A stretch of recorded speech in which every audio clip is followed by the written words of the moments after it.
And if you talk about the comparison between South Africa and the rest of southern and eastern Africa, you find there's a very active small farming community. There are several reasons for this. One needs to unpack whether the traditional tenure system there is different and whether the traditional leader has a different power base than in South Africa's case. Or is the land and climatic conditions much better?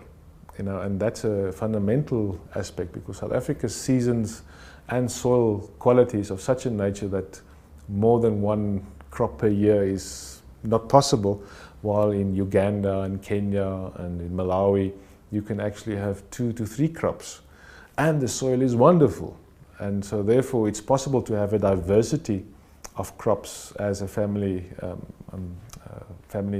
to produce for your food needs.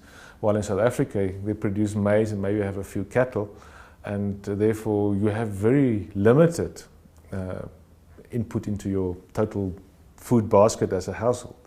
So your diet diversity is very limited, which is very bad for nutrition and child growth and so on. And therefore you need to rely on other sources of income to fill in your food needs. So the reality is that subsistence farming in the South African context is very much a survivalist enterprise. There's very few subsistence farmers that do produce sufficient food for household needs, and there's always a shortage of certain vital nutrients in that diet. News that moves. ENCA.com.